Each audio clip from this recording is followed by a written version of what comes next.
Thank you very much to the talented students of St. Francis Xavier High School for that inspiring presentation that truly captured the spirit of patriotism. As we commemorate the 127th year of Philippine independence, it is important to look back and reflect on the struggles, sacrifices, and triumphs that paved the way to our freedom. At this point, let us listen to the brief history of the Philippine Independence Day to be delivered by Honorable Fidel Cali. A warm applause.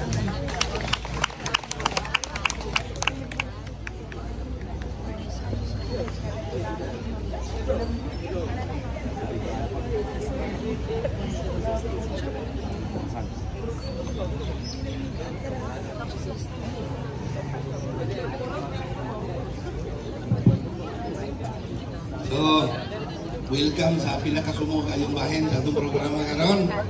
Kaya nakahibalog yung ko. Basta pag-abot na sa araling panglipunan, laghan na kayong mag-escape. Kaya naganahan luminaw. No? Gani, bisan magkanta ganina sa ato ang lupang hinirang, hasta ang ato ang sound system, wala ganahan. Di ba? So sa bahala ganahan taong dili, tunlo na to, kini yung hamubo nga higayon.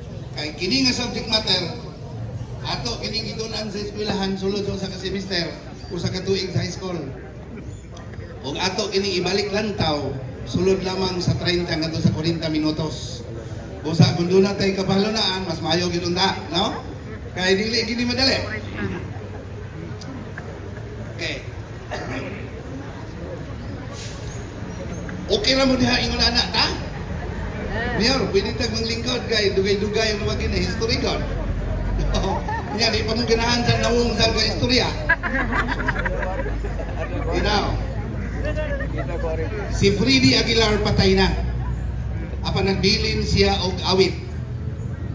Bayan ko, katong gikanta ganina ni Garing, no? Miss Garing.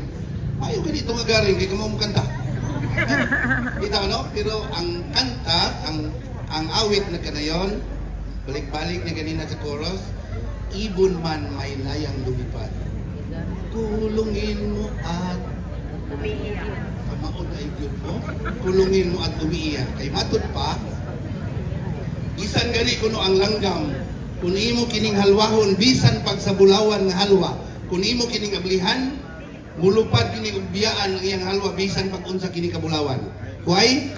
Tungod kay ang kagawasan nga iyang naangkon, labaw pa kabililhon sa maong bulawan.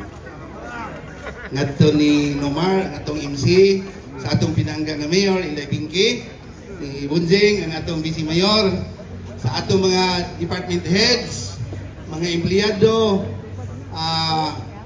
regular o job orders, ngadto sa ato ang mga igsoon sa DepEd, ma'am, sa ato ang pribado nga mga eskwelahan, mayong buntag kaninyong tanan. Mayong buntag kay katalitin na magsugod, nindot kay dini mahuman. Kay matod ni Bunjing, di naman kita ganahan mo balik lantaw aning kasaysayana. Okay. Laktod-laktod na mga igsoon kay 30 minutos na nga to sa 40, imbes 1 semester.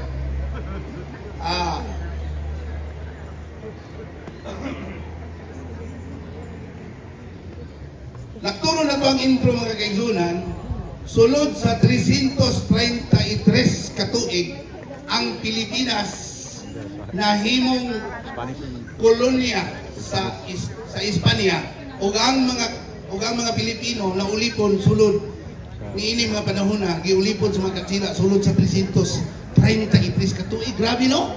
333 katuig nga naulipon ta sa Espanya. Pero mamutahan na ta. Umaga kita taog katsila sa pagkaron, mauro man ang katsila sa unang panahon. Tagas pug ilong, pution, guwapo, bulagaw og mata, di ba? Nga tanaw na to, murag engkanto. Makagaba gud kay murag naog Santos, murag naog Ginoo, di ba? Nga og tanaw na to siya diha sa pangaong paglantaw. Lisod kayo na to bation na mangulipon kining mga klasiya sa mga tao. Kay mura man gani Ginoo, mura mag Santos, di ba? Busa di gyud nato ni siya basta-basta masabtan, kundili nato